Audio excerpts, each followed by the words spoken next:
গত কয়েকদিন আগে বাংলাদেশ জামাতে ইসলামী কুষ্টিয়া জেলা শাখা 500 আলেমকে ডাক দিয়েছিল। সব ঘরানার আলেম ওখানে এসেছিল। 500 আলেম এক জায়গায় 2.5-3 ঘন্টা তারা আলোচনা করেছে, বিভিন্ন মতামত দিয়েছে।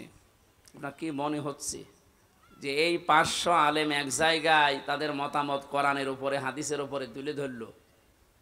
আগস্ট মাসের 5 তারিখের আগে 500 না 5 জন এক জায়গা হওয়া সম্ভব ছিল? কি বলতো যে এখানে গোপন ষড়যন্ত্র হচ্ছে, জঙ্গি তৎপরতা এই জায়গায় চালু হচ্ছে। যেখানে 5 জন হলে এরকম উল্টাপাল্টা নাম দিয়ে দিতেন, সেখানে 500 হয়ে গেল, কই কিছুই তো হইল না। এটা নিয়ে ভুক্তভোগী আপনি না, চেয়ারম্যান বলছিলেন না যে আমি জেলে ছিলাম। ভুক্তভোগী যেহেতু আমরা 2 জন, এখানে আরো যারা আছেন, আমরা টের পাচ্ছি যে কি হয়ে গেল। সুতরাং এটা নিয়ামত, আপনি স্বীকার করেন আর না করেন, এটা কি? আরে নিয়ামত সবার জন্য না। কোরআনে কারীম জানিয়েছে, ওয়ানুনাজ্জিলু মিনাল কোরআনি মা হুয়া শিফাউন ওয়া রাহমাতুল লিল মুমিনিন ওয়া লা ইয়াজিদুজ জালিমিনা ইল্লা খাসারা। আল্লাহ পাক বলেন, হে নবী, কোরআন নাজিল করার ধারাবাহিকতায় এমন এমন বিধান আমি দিয়েছি যেটা যদি পালন করা যায় মুমিনদের জন্য রোগ মুক্তির কারণ হবে, শেফা হবে। সময় যখন আল্লাহ আমাদেরকে দিয়েছেন এ নিয়ামতের শুকরিয়া আদায় করার জন্যে, কোরআনে কারীম যদি সত্যি আমরা আয়োজন করতে পারি, জমিনে বিশ্বাস করতে পারেন যত রকমের রোগ আছে, মানসিক, শারীরিক, ইমানের, দুনিয়া এবং আখেরাতের সব রোগগুলো কন্ট্রোল করার ক্ষমতা কোরআনের আছে। ওটা দেখা দরকার। কোরআনের ওই ঔষধ অ্যাপ্লাই না করার কারণে 53 বছরে বহু আইন দিয়ে মুক্ত করার চেষ্টা চালিয়েছে চোর, কিন্তু চোর মুক্ত হয়েছে? চোর চাইছিল এ 17 বছরে আরো বেড়েছে। এক একজন যে কত বড় বড় চোর এখন ধরা পড়ছে। দরবেশের মতো মানুষ যদি এত টাকা চুরি করতে পারে, দরবেশ বাদ দিয়ে যেগুলো আছে এগুলো তো কত কিছু করেছে বলেন। 36,000 কোটি টাকা ঋণ করেছে লোকটা, অথচ 32,000 কোটি টাকা খরচ করে পদ্মা সেতু বানিয়েছে। শুধু ওর টাকায় যদি এখন সরকার তার রাষ্ট্রীয় কোষাগারে জমা আনতে পারে, ওই রকম সেতু আরো বানিয়ে টাকা বেঁচে যাবে। তাও তো এটা সাধারণ মানুষ না, এটা দরবেশ। দাঁড়ি দেখেছেন? এখন নাই, নেই, এখন নমো।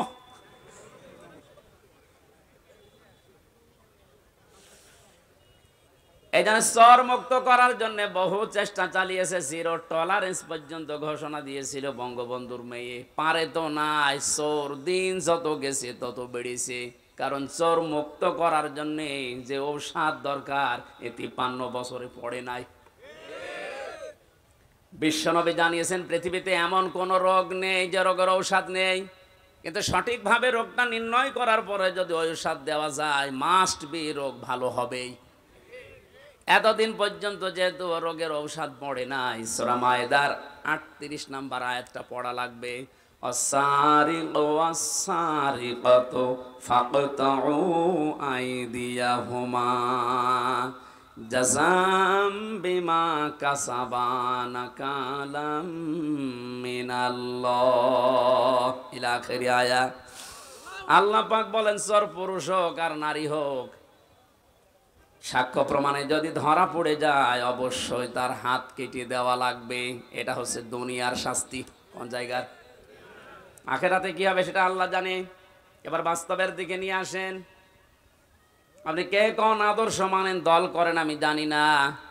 তো কোরআনের এই আয়াতটা যদি 53 বছর আগে যখন সংবিধান তৈরি হয়েছিল স্বাধীন করার পর, ওই সময় যদি আমরা এই আইনটা জারি করে দিতে পারতাম, আমার মনে হচ্ছে এই 24 সালে হাজারো মানুষের হাত শরীরে থাকতো না। বিশেষ করে বড় বড় চোরগুলো।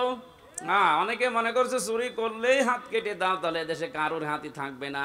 চুরি করলে হাত কাটা না, ওটা যদি অভাবে চুরি করে তাহলে তার অভাব দূর করে দেওয়া লাগবে, স্বভাব ভালো করে দেওয়া লাগবে। স্বভাব ভালো করার জন্য যে পদ্ধতিগুলো আছে ওই ধাঁচে ফেলা লাগবে। আর যদি স্বভাবে চুরি করে কেউ, আমার তো মনে হয় এই দেশে যারা বড় বড় চোর একটারও কোনো অভাব নেই, সবই স্বভাবে চোর। এটা মানুষের টাকা লাগে কত, চুরি করে তাও যদি আপনি নিয়ে যেতে পারতেন আপনাকে আমি কিছু বলতাম না। নৌকায় পার হচ্ছিল, ওর বন্ধুরা যখন ধরেছে বন্ধু বলছে আমি একা ধরা খাবো। ওই যে আল্লাহর অলি ঘন্টা, ওই যে সালমান এফ রহমান, ওর দাড়ি কই, ওগুলো দাড়ি কেটে ফেলেছে। আপনি কি করলেন বলেন তো? এখন এই যে ডিম খাচ্ছেন উপর দিয়ে নিচ দিয়ে, আরো তো জায়গা মতো পড়েননি। আমাদেরকে যে সমস্ত জালেমদের হাতে দিয়েছিলেন, আপনাদেরকেও যদি ওই রকম সামনে কেউ পড়ে যায়, ডিম দেখবেন জায়গায় দিয়ে দেবে। এই যে হাতের আঙ্গুল নখ তুলে ফেলে, এগুলো রিমান্ডে দেখাচ্ছিল যে আমরা যে এইভাবে নখ তুলি। তো এইরকম লোক জালেম শুধু ওদেরই, আর জালেম নেই, এখনো আছে। এই জন্যে আপনার কিছুই হয়নি। এই আয়াতটা যদি কার্যকর থাকতো আপনি চুরিও করতে পারতেন না, আজ আপনার উপরে ডিম খাওয়া লাগতো না। কোরআন নাজিল করার ধারাবাহিকতায় যেহেতু বিভিন্ন ঔষধ আছে, এগুলো এখন সব জায়গায় প্রতিষ্ঠিত করা দরকার। তাহলে জান্নাত, মিনি জান্নাত আপনি বাংলাদেশে দেখতে পাবেন। এজন্য এই নিয়ামতে সবাই আনন্দিত না। ওয়ালা ইয়াজিদু যালিমিনা ইল্লা খাসারা। হে নবী, জালেমদের জন্য কোরআনে কোনো ঔষধ নেই। কোরআনের যত সুন্দর কথায় তাদেরকে শোনান, তাদের শুধু ক্ষতি বৃদ্ধি হবে, রাগ হবে। এজন্য বাংলাদেশে দ্বিতীয়বার স্বাধীন হওয়ার পরে অনেকের মনে আনন্দ নেই, কিছু মানুষের মনে এখনো পর্যন্ত দুঃখ, এখনো তাদের ক্ষতি বৃদ্ধি হতে আছে। দিন যত যাবে জালেমের কোনো সুসংবাদ নেই, ও আরো প্যাসে পড়বে। কারণ কি বলেন তো? কারণ জালেম যারা, এই শব্দটা এত ভয়ঙ্কর মারাত্মক শব্দ। কোরআনে কারিমে আল্লাহ যত কঠিন কঠিন কথা দিয়েছেন, সবচাইতে বড় কঠিন বক্তব্য দিয়েছেন জালেমের বিরুদ্ধে। আল্লাহ পাক বলেন, ইন্নামাস সাবিলু আলাল্লাযিনা ইয়াযলিমুনান নাস ওয়া ইয়াবগুনা ফিল আরদি বিগাইরিল হক। ইলা আখিরি আয়াত। সূরা শুরার 42 নম্বর আয়াত প্রথম অংশে আছে। আল্লাহ বলেন, আমি আল্লাহর মামলা হবে তাদের বিরুদ্ধে যারা মানুষ হয়ে মানুষের উপরে জুলুম করেছে। এই আয়াত অনুযায়ী এখন বলেন তো, বাংলাদেশে আল্লাহর মামলার আসামি আছে না নেই? আল্লাহ ইয়াজলিমুনাল মুসলিমুনা দেননি, যে মুসলমানদের উপরে যারা জুলুম করেছে। ইয়াজলিমুনান নাস, মানুষ হয়ে যারা মানুষের উপরে করেছে, তাদের জন্য আল্লাহর মামলা রেডি হয়ে আছে। 17 বছর আপনি কি করলেন? বিবেকের কাছে প্রশ্ন করেন। আপনি হামজার মামলার আসামি না, আপনি আল্লাহর মামলার আসামি। দ্বিতীয় শব্দ আরো মারাত্মক, ওয়ায়াবগুনা ফিল আরদি বিগাইরিল হক। অন্যায় ভাবে যারা পৃথিবীতে বিশৃঙ্খলা তৈরি করার জন্য বিদ্রোহ করে। এই 5 তারিখের পর থেকে 4-5টা গ্রুপ বিদ্রোহ করে ফিরেছে, সামনে এখনো 2-3টা আছে। আপনি এখন আনসারের নাম নিয়ে অধিকার আদায়ের জন্য মাঠে নেমেছেন, 17 বছর কোথায় ছিলেন? আমরা তো জরিপে এখন দেখতে পাচ্ছি 40,000 যদি আনসার নিয়োগ হয়ে থাকে 9 সাল থেকে 17 সাল 24 সাল পর্যন্ত, তার 33,000 সব গোপালগঞ্জের। এতদিন আপনি মায়ের কাছে বলতে পারেননি, এখন মামার কাছে, মামা বাড়ি আবদার পেয়েছেন। 5 তারিখের পর থেকে এই 29 তারিখ পর্যন্ত পুলিশ ছাড়া যদি বাংলাদেশ চলতে পারে, ও আনসার ছাড়াও চলতে পারবে। আপনাদের অধিকারের বিরুদ্ধে আমি না, অধিকার আদায় করেন, বৈষম্য দূর করার জন্য, যেহেতু দেশটা স্বাধীন হয়েছে করেন, কিন্তু সময় বুঝে তো এখনই শুরু করে দিয়েছেন। লোকটাকে কিছু গোছাতে দেবেন তো। কত ঋণ তার মাথার উপর আপনি রেখে পালিয়ে গেলেন, আপনি টের পাচ্ছেন? সেটা দাঁড়িয়ে আছে এখনো। তাকে একটু সময় দেন, সে একটু গুছিয়ে নিক। না, এখনই আমারে দেওয়া লাগবে, আসেন সামনে আসেন, আপনার বাহিনী তুলে দেওয়া হবে। এই জন্য বিশৃঙ্খলা যারা করছেন, আজ বিদ্রোহ ঘোষণা করছেন, আপনিও আল্লাহর মামলার আসামি। পারে নাই প্রথমে হিন্দুদের দিয়ে, হালে পানি নেয়নি, এরপরে প্রধান বিচারপতিকে দিয়ে একটা চেষ্টা চালিয়েছিল, আল্লাহ নষ্ট করে দিয়েছে। এরপরে এই নিচে আনসার, এটা দিয়েও হবে না, কারণ যে আছে আপনি বললাম না কাঁচা খেলোয়াড় না, পেছনে অনেক কিছু আছে হেলান দেওয়ার মতো। আমার মোবাইলে সর্বোচ্চ কল আসলে আসবে, সর্বোচ্চ আসলে আমার মনে হয় তারেক জিয়ার পিএস অপু ভাইয়ের কাছ থেকে কল আসতে পারে, কারণ ওনার সাথে আমি 3 বছর ছিলাম জেলে। আর একটু বেশি আসলে গিয়াসউদ্দিন মামুন ভাইয়ের কাছ থেকে আসতে পারে, ওনার সাথেও ছিলাম 3 বছর। তাছাড়া আর উপরে তারেক জিয়া তো দেবে না। আর ডক্টর মোহাম্মদ ইউনূসের মোবাইলে কল আসে বারাক ওবামার কাছ থেকে, জো বাইডেনের কাছ থেকে, শি জিনপিং এর কাছ থেকে। টের পাচ্ছেন ওর খুঁটি কোন জায়গায় বাঁধা, ওর পেছনে কি ধাক্কা দেওয়া আছে দেওয়ালে, আপনি আন্দাজে লাফান, বাস্তবতা কিছু জানেন?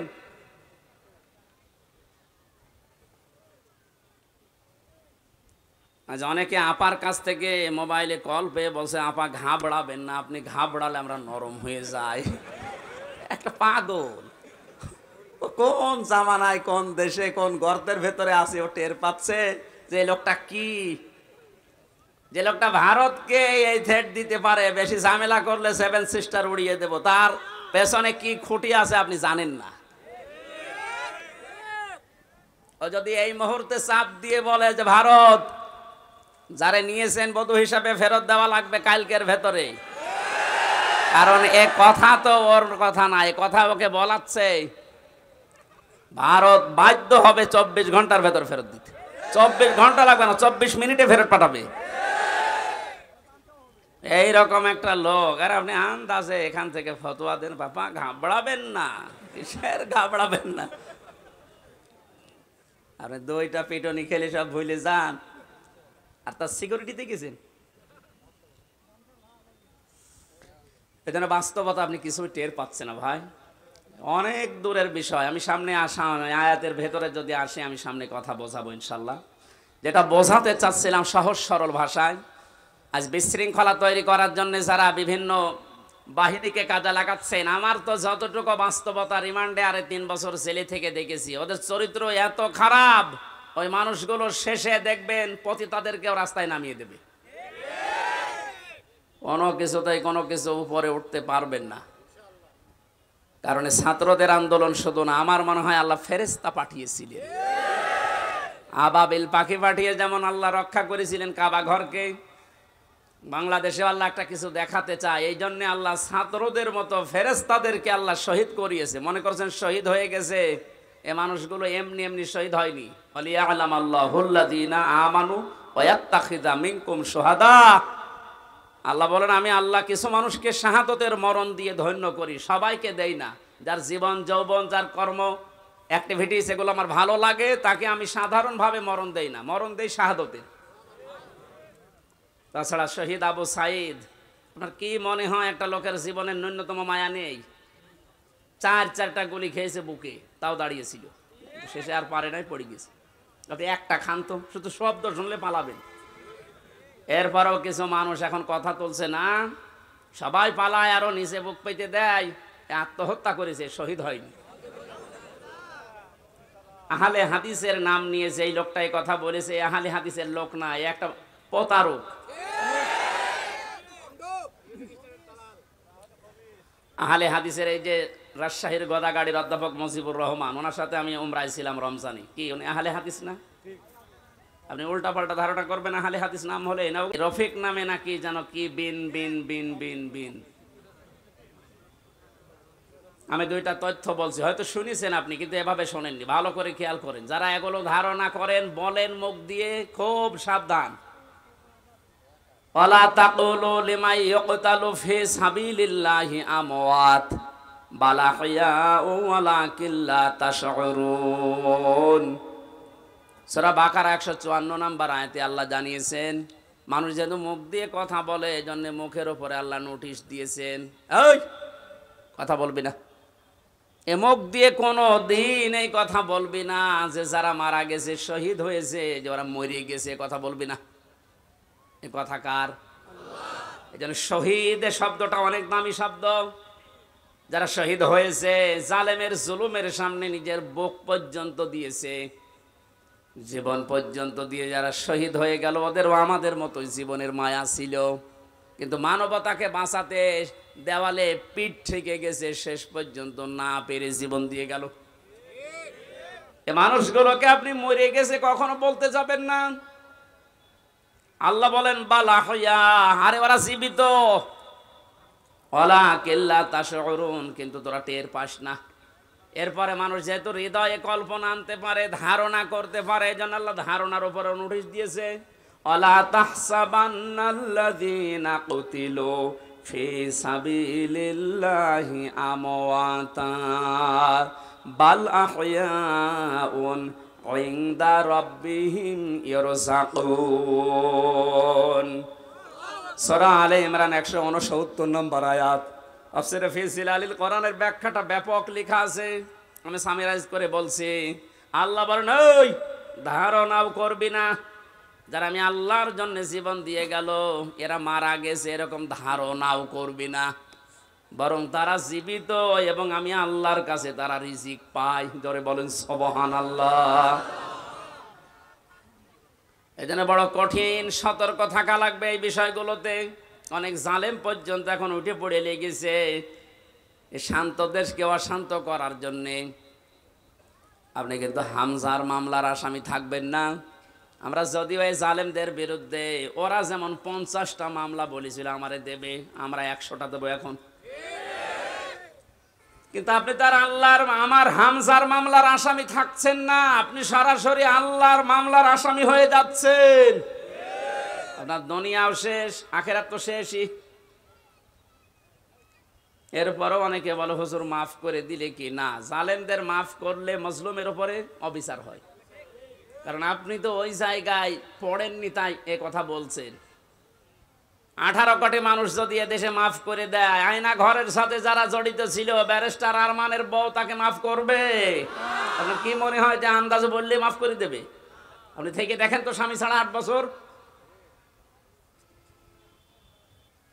আরে ভাই, একটা মানুষকে আপনি যদি মেরে ফেলতেন তাহলে তার বউটা অন্য জায়গায় বিয়ে করতে পারত, এক কথা বলছে না কেন? আর আপনি এমন জায়গায় রাখেন, এই জন্য আয়না ঘর মারা বানিয়েছে। আমার মনে হয় ওটা ধ্বংস করে ফেলা লাগবে না, ওটা রেখে দেন, ওটা টুরিস্ট প্লেস হিসাবে রেখে দেন। মানুষেরা ওইটা দেখতে যাবে, আর সামাম পৃথিবীর মানুষ জানবে যে এই বাংলাদেশে একটা জালেম ছিল। মানুষ কত বড় নৃশংস, কত বড় জুলুমকারী হলে এই মাটির নিচে, এই ঘরের ভেতরে মানুষকে তাও 2-5 দিন রাখেন। 8 বছর রেখে দিয়েছে, কারোর 10 বছর, কারোর 12 বছর। আমিও মাটির নিচে ছিলাম, যেখানে আমি শুনেছি, আমারও তো বেশি দিন রাখে নাই। কি যে মানুষের একেবারে সহ্যের বাইরে চলে যায় ওই জায়গাটা। এই হাঁটুর ভেতর দিয়ে হাত দিয়ে, এরপরে আবার এখানে হ্যান্ডকাপ দিয়ে বেঁধে একটা মানুষ এভাবে ঘন্টার পরে ঘন্টা, দিনের পরে দিন, মাসের পরে মাস, বছরের পর বছর এভাবে রেখে দেয়, শুধু টয়লেট করার জন্য 1.5 মিনিট সময় দেয়। আমার সাথে যে আলেম ছিল মুফতি ফখরুল ইসলাম, কি কষ্ট যে লোকটাকে দিয়েছে। এই জন্য জালেম যারা, এদেরকে হেদায়েত আল্লাহ দেবেন না। আমি দোয়া করলেও হবে না। কাবা শরীফের ইমামও যদি দোয়া করে এই জালেমের জন্য, ওকে আল্লাহ হেদায়েত দেবে না, ওকে জাহান্নামে দেবেই। আমি এইটা বানালাম। এই কথা বন্ধ করেন। আল্লাহু লা ইয়াহদিল কওমাজ জালিমিন, এ কোরআনের আয়াত না, আমি বানালাম। এক কথা বলুন। এই যে ইয়াহদি, এখানে আলেম আছে না, মোজারে, এটা বর্তমান, ভবিষ্যৎ, প্রেজেন্ট, ফিউচার। আল্লাহ পাক বলেন আমি জালেমদেরকে হেদায়েত দিচ্ছি না, দেবও না। সুতরাং যারা জুলুম করেছেন, আপনি জানতেন না যে আয়না ঘরে কারা থাকে? অবশ্যই আপনি জানতেন, আপনার কথা মতো হয়েছিল। এই জন্য আপনি আল্লাহর হেদায়েত থেকে বঞ্চিত। যতবার হজ করেন না কেন, তাহাজ্জুদ মিলে পড়েন, আপনি হেদায়েত পাবেন না। আর হেদায়েত কেউ না পেলে এসে জান্নাত পাবে? বলেন বলেন। তাহলে আমরা একবারে ফতোয়া দিতে পারি যে আপনি চির জাহান্নামী, নাকি বেশি বলে ফেললাম? না না, আমি যা পড়েছি তাই বলছি। কারণ জালেমদেরকে আমি দোয়া করলো, আল্লাহ হেদায়েত দিচ্ছে না, দেবে না। কিয়ামতের ময়দানে আল্লাহ পাক দুই শ্রেণীর মানুষকে নবীর হাত থেকে হাউজে কাউসার খেতে দেবেন না। কয় শ্রেণী? এক নম্বরে যারা ইসলামের ভেতরে নতুন নতুন বিষয় ঢুকিয়েছে, বেদাত বলে যারে, এদেশে সবচাইতে বেশি এটা।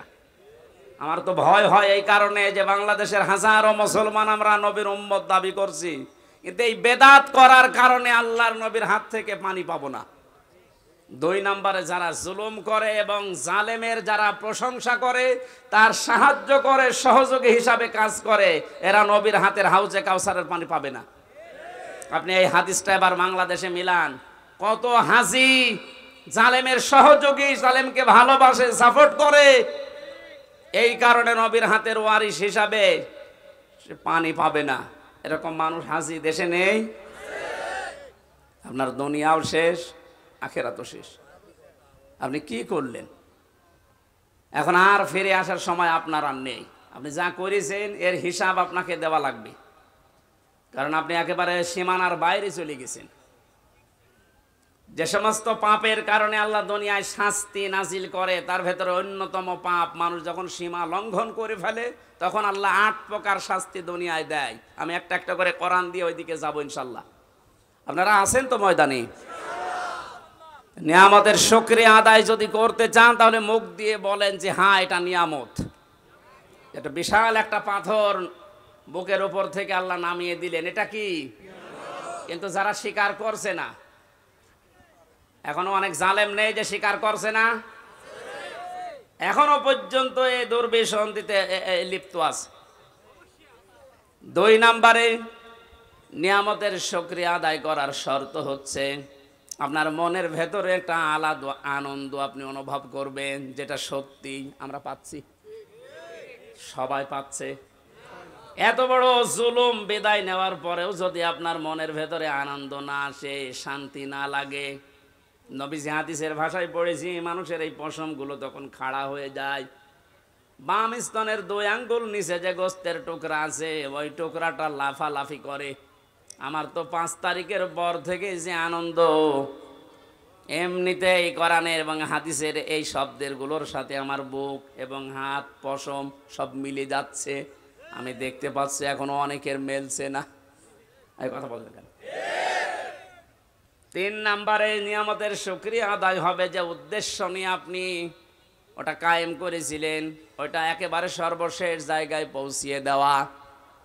এদেশে সমন্বয়ক যারাই ছিল ছাত্র আন্দোলনের অধিকাংশগুলোর এখন কথা আমি শুনতে পাচ্ছি, ওরা বলছে আমরা মুসলমান। কালকে একজনের বক্তব্য দেখলাম ঢাকাতে, ওরা বলছে আমরা বাংলাদেশে যত জেলায় থানায় সমন্বয়ক ছিলাম, আমাদের উদ্দেশ্য ছিল এই যত রকমের বৈষম্য আছে সব আমরা দূর করে সমান সমান করে দিতে চাই। এটা আল্লাহ চাই। কথা বলেন না কেন? আমরা যেহেতু 96% মুসলমান এই দেশে, দল মত আমরা যাই করি না কেন, 53 বছর তো দেখলাম যে মানুষ চালালে কেমন লাগে না, দেখি নাই? বাবা চালিয়েছে কেমন লাগে আমরা দেখেছি, স্বামী চালিয়েছিল কেমন লাগে আমরা দেখেছি, চাচা চালিয়েছে যেভাবেই হোক দেখেছি, বুবু চালিয়েছিল, ভাবি চালিয়েছে। শুধু এখন দেখতে বাকি আছে কোরআন দিয়ে দেশ চললে কেমন দেখা যায়। আপনি সমন্বয়ক যত আছে, আমার মনে হয় যদি 500 জন থাকে, 498 জন এই কথা বলতে বাধ্য হবে যে আমরা বৈষম্য দূর করার জন্য আন্দোলন আরম্ভ করেছিলাম, আর এটা দূর করার জন্য কোরআন ছাড়া অন্য কোনো নিয়ম দুনিয়ায় নেই। অন্য নিয়ম আসলে আবার বৈষম্য শুরু হবে। কোরআনে কারিমে কোনো বৈষম্য আছে? নেই। নেই যে এটার প্রমাণ কি? আফালা ইয়াতাদাব্বারুনাল কুরআন ওয়ালাউ কানা মিন ইনদি গায়রিল্লাহি লাওয়াজাদু ফীহি ইখতিলাফান কাসীরা। এটা বৈষম্য বিরোধী আয়াত।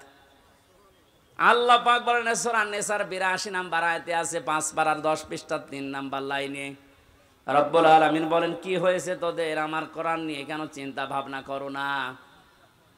আমি কোরআনে এমন কোনো বক্তব্য দেইনি যে একটার সাথে আরেকটা মেলে না। আল্লাহর কোরআনে আপনি এমন কোন বক্তব্য পাবেন না যে আজকে দিলাম এই 2 দিন পরে ওইটার সাথে আর আগের কথার মিল নেই, এমন কোন বক্তব্য কোরআনে আছে? আরো জোরে বলেন। সুতরাং এ দেশে যে বৈষম্য সত্যি সত্যি আমরা দূর করে নিয়ামত যে এটা প্রমাণ করতে চাই, সময়ের এখন সবচাইতে বড় দাবি হচ্ছে আল্লাহর কোরআনকে এখন এ দেশে কায়েম করা। এইটার বিরুদ্ধে আছেন কারা? হাত তোলেন তো।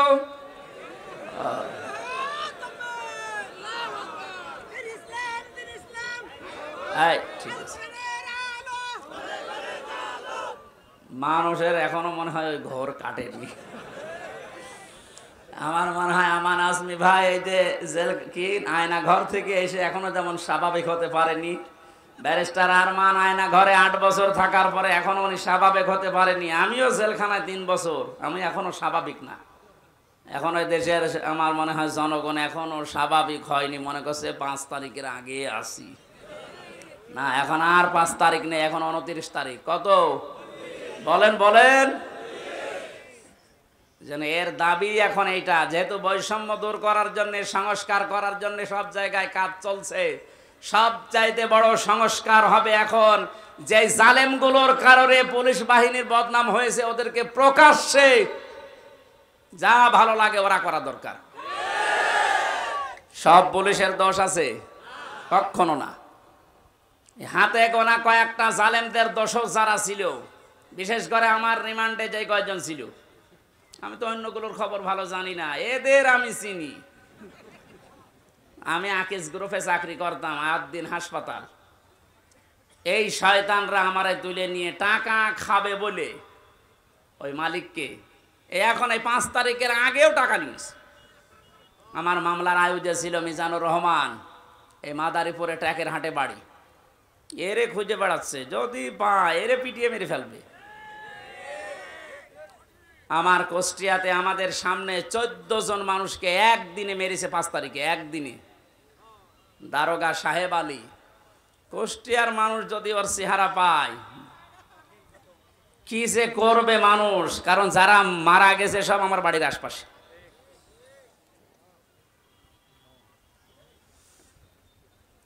এএসপি নামে একজন ছিল রিমান্ডে আমার, শেখ ইমরান হোসেন। ওর বাড়ি খুলনা ফুলতলা এলাকায়, ওর বাবা আওয়ামী লীগের উপজেলা চেয়ারম্যান। ওরাও খুঁজে বেড়াচ্ছে, কারণ 5 তারিখের আগে পর্যন্ত নাকি এরা টাকা নিয়েছে। স্যার আজকে আমারে কল দিয়েছিল, হুজুর 5 তারিখের আগেও আমার কাছে টাকা নিয়ে গেছে। এখনো যদি 5 তারিখ না আসতো মনে হয় আরো টাকা চাইতো। সুতরাং ওদেরকে আপনি ক্ষমা করবেন কি? কোন কোন জিনিস দেখে? এই শয়তানগুলোর কারণে আজ হাজার হাজার পুলিশ এখনো পর্যন্ত ভয়ে আছে, এ বের হচ্ছে না বাইরে। এই জন্য এই বাহিনীর সবার দোষ না, যাদের দোষ এইগুলোকে এখন এই বাহিনীর সামনে এনে দেওয়া দরকার, যে নে যা পারবি ফুটবল খেল। কালকে ইনোরে একটা লাথি দেয়নি একজন?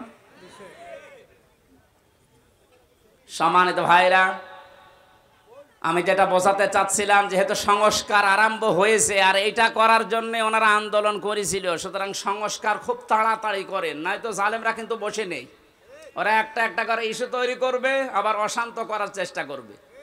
ডক্টর মোহাম্মদ ইউনূস বারবার বলছে, ভাইরা আমার সময় দিন, আমাকে কাজ করতে দিন। আপনাদের এই 17 বছরের জঞ্জাল আমি এই 17 দিনই শেষ করে ফেলবো, একটু সময় দিন আমারে।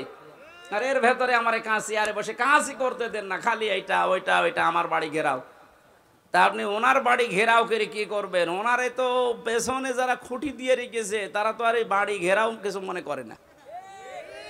এই জন্য এই সমস্ত ছোটোখাটো কাজ করে আপনি টার্গেটে পড়ে যেন না।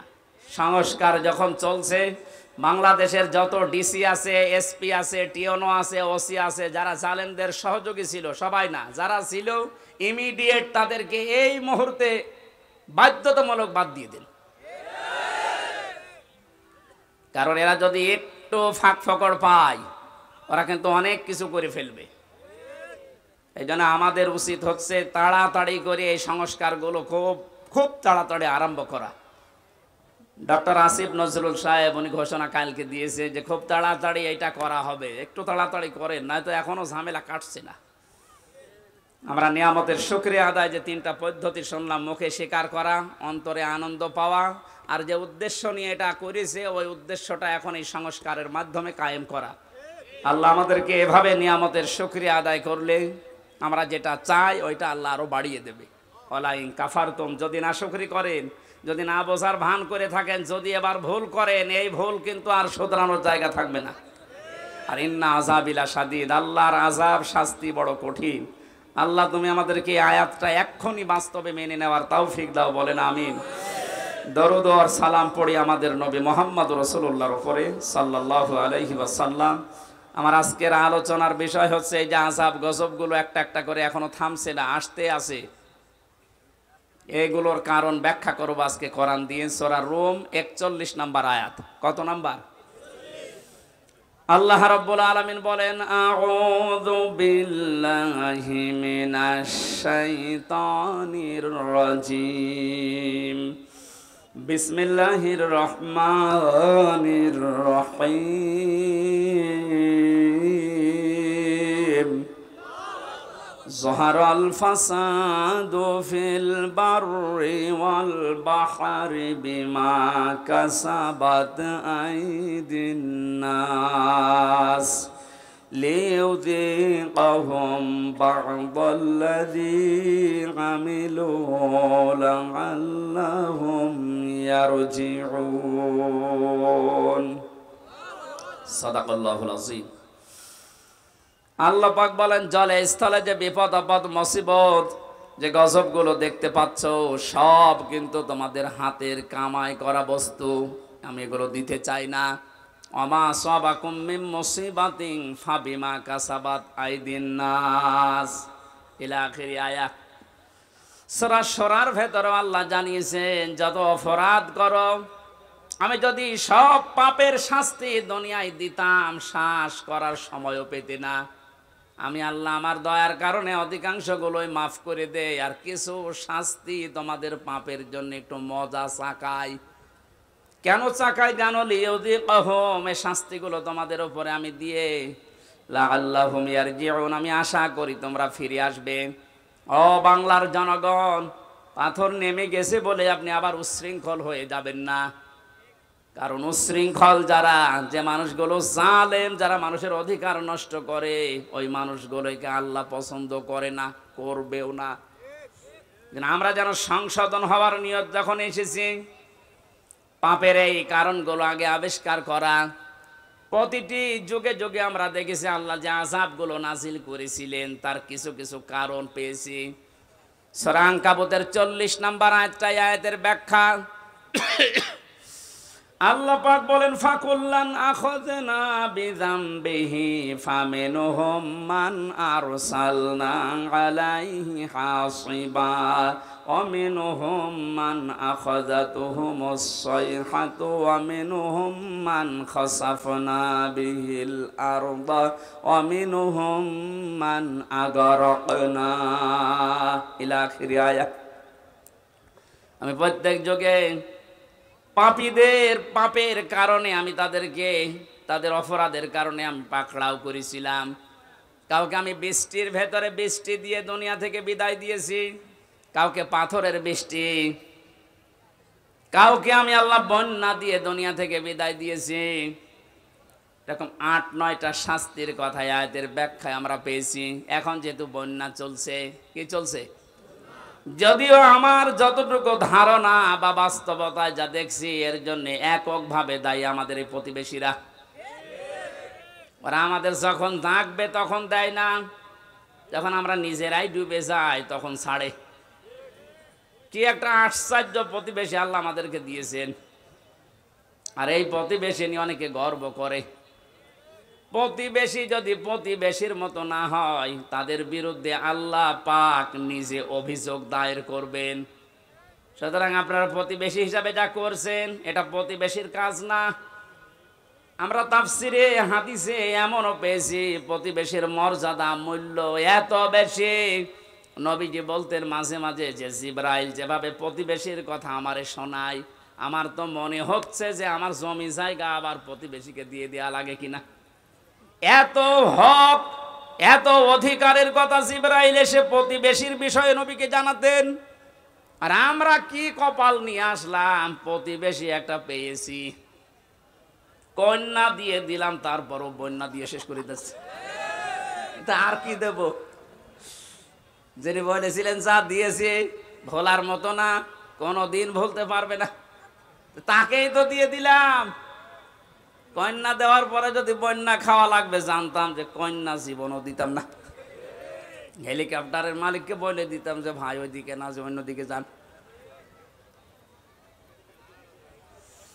প্রতিবেশী আপনারা কিন্তু টার্গেট হয়ে যাচ্ছেন আল্লাহর। তারপরেও যেহেতু প্রতিবেশী, আপনাদেরকে আহ্বান জানাচ্ছি, আপনাদের মানবিক যে দিকগুলো আছে একটু ফুটিয়ে তোলেন। কি অবস্থায় 12-13টা জেলার যে অবস্থা দেখতে পাচ্ছি, সহ্য করার মতন। আমার যেহেতু অনুষ্ঠানগুলো বিভিন্ন প্রান্তে নেওয়া আছে, এই জন্য সবসময় আমি যেতেও পারছি না। অর্থনৈতিকভাবে যতটুকু আমার সামর্থ্য আছে আমি চালাচ্ছি কাজ। বাংলাদেশ জামাতে ইসলামী কুষ্টিয়া জেলা শাখার পক্ষ থেকে ওনারা খরচ করে যাচ্ছে। আমি আহ্বান জানিয়েছি, আমার জেলার ভেতরে যারা আছেন, সঠিকভাবে যদি এই মানভাষী মানুষকে কিছু দিতে চান, অন্যের হাতে দিলে হয়তো 2 নাম্বারই হতে পারে, কিন্তু আমার যতটুকু বাস্তবে দেখা, এদের হাতে দেন, সঠিক জায়গায় পৌঁছিয়ে যাবে, যাচ্ছেও তাই। আপনারা যা করলেন এই মানুষগুলোকে, এদের আর দেখার মতো, শোনার মতো এদের দুঃখ, এরা এখন কিন্তু মজলুম। আর আমরা জানি ইত্তাকি দাওয়াতাল মাজলুম ফাইন্নাহা লাইসা বাইনাহু ওয়া বাইনাল্লাহি হিজাব। আল্লাহ পাক বলেন, পৃথিবীর মানুষেরা আর যাই করো না কেন, মজলুমের বরদোয়া থেকে নিজেকে বাঁচিয়ে রাখবা। খুব ভয়ঙ্কর বিষয়টা। মজলুম সে যে কেউ হতে পারে, ও যদি সত্যিই মন থেকে এই জুলুমের কারণে কিছু বলে, আল্লাহ কিন্তু সত্যি সত্যি ওটার ফেরত দেয় না, সঙ্গে সঙ্গে কবুল করে নেয়। এর বাস্তব উদাহরণ হয় যে ছোট হুজুরটা রফিকুল ইসলাম মাদানি, এ ছেলেটা আমার সাথে ছিল প্রথম 2 মাস। আমারে বলছিল, হামজা ভাই, আমারে প্রথম ধরার পরে রিমান্ডে যেদিন আমার এরা 12:30টার সময় হাতির ঝিলে নিয়ে গেছে, পুরা উলঙ্গ করেছে, আমার শরীরে 1 টুকরা কাপড় রাখতে দেয়নি, রাস্তা 2 দিক থেকে ব্লক করে আমার পুরা শরীরটা উলঙ্গ করে একটা সিগারেট আমার হাতের ভেতরে ধরিয়ে দিয়েছে। একটা অর্ধ উলঙ্গ মেয়ে লোক কোথা থেকে যেন নিয়ে আসলো, আমার পাশে দাঁড় করিয়ে ছবি তুলতেছে, আর একে অন্যকে বলছে এটা আজকে ছড়িয়ে দেওয়া লাগবে, তাহলে দেশের মানুষ বুঝবে যে হুজুরের অবস্থা কি। উনি বলছে, আমি একজনকে জিজ্ঞাসা করলাম, এক এসআইকে, যে আপনারা যা করলেন আমার সাথে, এটা কি সত্যি ডিবির হারুন স্যার জানে? ওই এসআই বলছে জানে না, মানে ও হারুন স্যারই করাচ্ছে।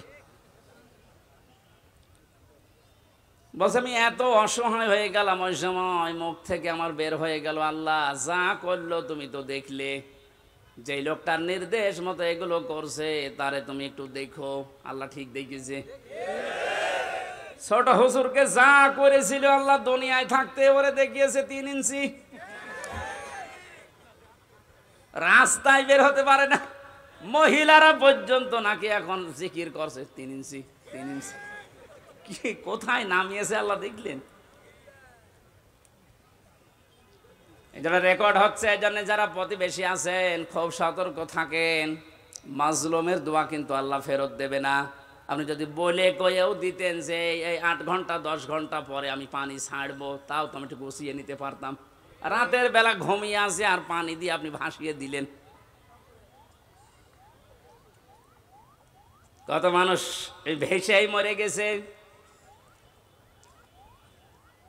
আমার ভাইরা, এই যে বন্যা, জলোচ্ছ্বাস, এগুলো আসার পেছনে যে কারণগুলো পেয়েছি আমরা, কোন জাতির ভেতরে যদি মুনাফিকি বেড়ে যায়, ওপরে ফিটফাট, ভেতরে সদরঘাট, আর এই চরিত্রের মানুষ আমার জানা মতে বাংলাদেশে বেশি।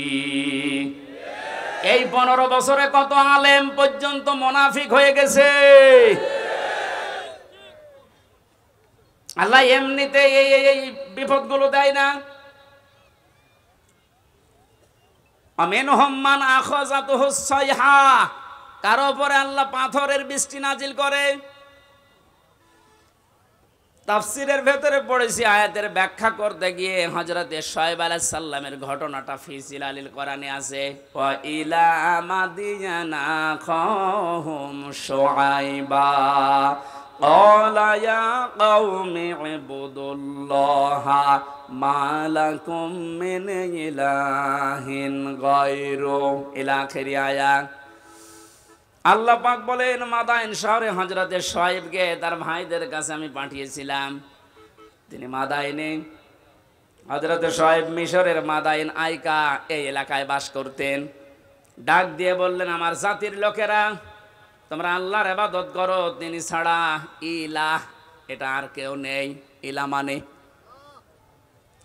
ইলা শব্দের 4টা প্রধান অর্থ আমি এই আয়াতের তাফসিরে পেয়েছি। এক নয়, ভালো করে শোনেন। এই জন্যই তাফসির মাহফিলে আসতে হয়। আলেমগুলো খেলা করার জন্য এখানে বসে নেই, ওনারা জানে না। এই গুরুত্বপূর্ণ কাজ বাদ দিয়ে ওনার মতো মানুষেরা যদি মোস্তফা আমিন বসে থাকতে পারে, আপনি কি হয়েছেন বলেন তো? ইলা শব্দের যে ব্যাখ্যা দিচ্ছে এবার নিজের জীবনের সাথে মিলাবেন। আল্লাহ রাব্বুল আলামিন জানিয়েছেন প্রতিটি নবীর যে দাওয়াতের পদ্ধতি ছিল, আমি কিছু কিছু কোরআনে কোড করেছি। তার ভেতরে শুআয়ব আলাইহিস সালাম একজন। তিনি জাতির লোকদেরকে বলেছিলেন, জাতির লোকেরা আল্লাহর ইবাদত করো, তিনি ছাড়া ইলাহ নেই। কি নেই? আমরা যেহেতু নবীর ওয়ারিস, নাকি মানেন না? এক কথা বলেন না কেন? আমি তো প্রথমেই বলেছিলাম রাজনৈতিকভাবে আমি একটা দলকে ভালোবাসি, সাপোর্ট করি, সহযোগিতা করি, কিন্তু এটা তো ওইটা না। আমি জাতির লোককে এখন বাঁচাতে চাই, ওইরকম মন নিয়ে কথা বলছে। আমি নবীর ওয়ারিস হিসাবে এখন দায়িত্ব পেয়েছি। আল্লাহ পাক যে জানিয়েছে নবীদের এই কাজ ছিল, আমরা নবীর ওয়ারিস হিসাবে আমাদের একই কাজ। ওনারা যেটা বুঝিয়েছিল ওইটাই বোঝাচ্ছে, জাতির লোকেরা আল্লাহ ছাড়া কারো ইবাদত করা যাবে না, তিনি ছাড়া কোনো ইলাহ নেই। কি নেই? আরো জোরে বলেন। ইলাহ শব্দের ব্যাখ্যা বললাম কয়টা? 4টা। বলেন বলেন। 1 নম্বরে ইলাহ মানে আল্লাহ পাক বাদ দিয়ে আইন তৈরি করার ক্ষমতা কারণে, এই জন্য আল্লাহ ইলাহ। আল্লাহ কি? এটা যতদিন পর্যন্ত আপনি না মানবেন আমি দাওয়াত দিতেই থাকবো আপনাকে, কারণ আপনি এখনো পর্যন্ত ক্লিয়ার না। আইন তৈরি করার দায়িত্ব দুনিয়ার কারো হাতে আল্লাহ ছেড়ে দেয়নি, এটা আল্লাহর হাতে। কারো হাতে ছেড়ে দিলে সে নিজের দলীয় কায়দায়, নিজের ব্যক্তিগত কায়দায়, নিজের স্বার্থে, দলীয় স্বার্থে ওইটা বানাইতো। কথা বলেন না কেন? আল্লাহকে ওই রকম এই কথা বলেন। আল্লাহ রাব্বুল আলামিন যেন সবার জন্য উপকার হয় এমন আইন তৈরি করেন, এই জন্য আইনের বিষয়টা আল্লাহ কাউকে ছেড়ে দেয়নি। রব্বুল আলামিন, মানুষেরা হয়তো আপনাকে মাঝে মাঝে জিজ্ঞাসা করতে পারে, ইয়াকুলুনা হাল লানা মিনাল আমরি মিন শাইইন কুল ইন্নাল আমরা কুল্লাহু লিল্লাহ। সূরা আলে ইমরানের 154 নম্বর আয়াতের মাঝের অংশে আছে, 4 নম্বর পারার 9 নম্বর পৃষ্ঠার 3 নম্বর লাইনে। এরপরে আপনি ফতোয়াবাজি করেন, দেখে নেন কা যান। আল্লাহ বলেন, মানুষ যদি জিজ্ঞাসা করে যে আইন তৈরি করবো, আমাদের কোনো ক্ষমতা, কোনো অধিকার, পাওয়ার আছে? আল্লাহ বলেন, আপনি ফতোয়া দেন যে না, এটা শুধুমাত্র আল্লাহর দায়িত্ব। কার? জাতির লোকেরা এটাই তো বোঝাতে সে কুষ্টিয়া থেকে এসেছে যে আল্লাহর আইন বাদ দিয়ে কারো আইন মানা যাবে না, এমনকি মা বাবার আইনও মানা যাবে না। হ্যাঁ, ঠিক আছে তো? না না, এই যে হুজুর বলেন তো, মা বাবার আইন মানা জায়েজ আছে না নেই? আন্দাজ বলেন কেন? أقضى ربك ألا تعبدوا إلا إياه وبالوالدين إحسانا। সূরা বানী ইসরাঈলের 24 নম্বর আয়াতে 22 নম্বর আয়াতের প্রথম অংশে আছে, আল্লাহ পাক বলেন, আমি রায় দিলাম, আমি ফতোয়া দিলাম, সিদ্ধান্ত নিলাম, কার্যকর করে দিলাম, লিখে দিলাম, ফায়সালা করে দিলাম, আর কোনো নড়নচড়ন নেই, কোনো পরিবর্তন হবে না। ওয়াকযা রব্বুকা, তোমার রব ফায়সালা দিয়ে দিয়েছে, আল্লাহ তা'বুদু ইল্লা ইয়া, সে আল্লাহ ছাড়া কারো ইবাদত করা যাবে না। অবিল ওয়ালিদাইনি ইহসানা, 2 নম্বরে মা বাবা যাদের আছে তাদের সেবা করা লাগবে। এই আয়াত দ্বারা মাসলা বের হয়, আল্লাহর আইন মানা ফরজ আর মা বাবার সেবা করা ফরজ, আইন মানা ফরজ না। বাংলার মুসলমানেরা আবার বিবেককে প্রশ্ন করেন, আল্লাহর পরে মা বাবার স্থান, তাদের আইন মানা জায়েজ নেই, তাদের সেবা করা ফরজ, তাদের পেছনে সাধ্যমতো খরচ করা ফরজ। কথা বলেন না কেন? মা বাবার আইন মানায় যদি ফরজ না হয়, কোন মহারথী আছে যে আইন বানিয়ে দিলে মানা লাগবে? যারা আছে মানুষ হয়ে মানুষের তৈরি করা আইন মানার জন্য চেষ্টা চালাচ্ছেন, এখনো আপনি কুকুরের চাইতেও খারাপ। একটা কুকুরের আইন মানে মানুষ হয়ে, এরপরও আপনি মানুষের আইন তৈরি করার জন্যে, তাদের আইন প্রতিষ্ঠার জন্য এখনো যদি কাজ করেন, সংগ্রাম করেন, টাকা পয়সা খরচ করেন, আপনি কিয়ামতে যখন উঠবেন মরণের পরে আপনার এই আকার থাকবে না, কুকুর হয়ে উঠবেন। এটা আমি বানালাম। হ্যাঁ, সূরা এই রহমানের ভেতরে আছে, ইউরাফুল মুজরিমুনা বিসিমাহুম ফায়ুখাযু বিন নাওয়াসি ওয়াল আকদাম। আমি লম্বা করে দলিলগুলো বলতে পারছি না, খুব তাড়াতাড়ি করছি। হযরত শুআয়ব আলাইহিস সালামের জীবনীতে এবার পেয়েছি, তাকে যে পাথরের বৃষ্টি দিয়ে ধ্বংস করে দিয়েছিলেন উম্মতদেরকে, হযরতে শুআয়ব জাতির লোককে বলেছিলেন, জাতির লোকেরা 2টা কাজ তোমরা বেশি বেশি করো, এই জন্য আল্লাহ এই গজব দিতে যাচ্ছেন, সতর্ক হও। ফাউফুল কাইলা ওয়াল মিজানা ওয়ালা তাবখাসুন নাসা আশিয়াআহুম ওয়ালা তুফসিদু ফিল আরদি বা'দা ইসলাহিহা ইলা আখির আয়া। 1 নম্বরে জাতির লোকের ভেতরে এই কাজটা বেশি ছিল, তারা ওজনে কম বেশি করত। কিসে? ওজন মানে শুধু দাড়ি পাল্লার ওজন বলেন না, পৃথিবীর প্রতিটি জিনিসের ওজন আছে, আপনার বিবেকের ওজন আছে। এই যে চেয়ারে বসেছি, চেয়ারের ওজন আছে। যারা আজ লেখাপড়া করায়, মাস্টার, শিক্ষক, ওস্তাদ, মুআল্লিম, তাদেরও ওজন আছে। তারা নেওয়ার সময় তো বিভিন্ন জায়গা থেকে জ্ঞান ভালোই অর্জন করেছে, এই যে মাস্টার, কিন্তু দেওয়ার সময় আর ঠিক মতো ছাত্র ছাত্রীদের দিতে চায় না, তখন বলে প্রাইভেট পড়া লাগবে, কোচিং করা লাগবে। কোরআনে কারীম যেন আমাদের নাম নিয়ে আয়াতটা আল্লাহ নাযিল করেছেন, ওয়াইলুল লিল মুতাফফিফিন আল্লাযীনা ইযা ইক্তালু আলান নাসি ইস্তাওফুন। আল্লাহ বলেন ধ্বংস হয়ে যাক ওই দোকানদারগুলো যারা ওজনে কম বেশি করে। এখানে শুধু দোকানদার উদ্দেশ্য না, দুনিয়ায় যে যেখানে আছে ওই জায়গায় নেওয়ার সময় ঠিক মতো নেয়, দেওয়ার সময় যারা কম দেয়, এই মানুষগুলো এই আয়াতের ভেতরে শামিল। তাদের ধ্বংস কামনা করছে কে? যে যে জায়গায় আছে আমাদের ওজন যেন কম বেশি না হয়। আর জাতির ভেতরে ওজনের স্তর ঠিক নেই। ধনীরা অপরাধ করলে ওজন একরকম হয়, গরিব মানুষ অপরাধ করলে ওজন আর এক রকম হয়। নিজের দলীয় লোক অপরাধ করলে ওজন বিচার একরকম হয়, আর অন্য দলের লোক যদি অপরাধের নাম গন্ধ না শুধু শোনে, সন্দেহ করে, বিচার অন্যরকম হয়। এই জন্য তো গজব এসেছে। 2 নম্বরে আল্লাহ বলেন, দুনিয়া শান্ত হয়ে যাওয়ার পরে কেউ যেন বিশৃঙ্খলা করার চেষ্টা করো না, যেটা এখন দিন দিন বাড়ছে। এই জন্য আমরা সাবধান হব। এই 2টা কাজ যদি সমাজে, দেশে জারি হয়ে থাকে, আপনি শুধু না, আমিও বাঁচতে পারবো না। এই জন্য আমাদের সতর্ক হওয়া লাগবে। আল্লাহর গজব নাজিল হওয়ার জন্য যে শাস্তিগুলোর কথা, যে কাজগুলোর কথা, আল্লাহ আমাদের এই কাজ থেকেই বিরত থাকার তৌফিক যেন দান করেন। আপনি কার জন্য ওজনে উল্টা পাল্টা করে বিবেককে বিসর্জন দিয়ে, বাম হাতের ইনকাম দিয়ে উল্টা পাল্টা করে টাকা পয়সা আপনি ইনকাম করে রেখে যাচ্ছেন? কার জন্য বলেন? যার জন্য রেখে যাচ্ছেন আপনি একটু ওই জালেমগুলোর দিকে তাকাতে পারেন না? যারাই করেছিল, এই যে নাম দেখেন না, এক একটা ভিসি বানাতে 50 লাখ টাকা নিয়েছে, একটা কলেজের মাদ্রাসার অধ্যক্ষ বানাতে 20 লাখ টাকা নিয়েছে শুধু মন্ত্রী, বাকিগুলো তো আরো আছে। এই মহিলা ধরা পড়ার পরে কত লাথি গোতা কিল ঘুষি আর গাইল তো আছেই। কি করলো সে? না 8-10 বছর 15 বছর একটু শান্তি পেয়েছে, মন মতো কাজ করেছে, এখন সারাটা জীবন মানুষের ঘৃণা বরদোয়া আর অপমান নিয়ে বেশি থাকা লাগবে। যে যেখানে আসি ওজনটা ঠিক করে নাই তো কিন্তু শাস্তি আল্লাহ দিতে 10 বছরও লাগবে না, 10 সেকেন্ডই যথেষ্ট। 8টা শাস্তির কথা আমরা তাফসীর থেকে লিখেছি।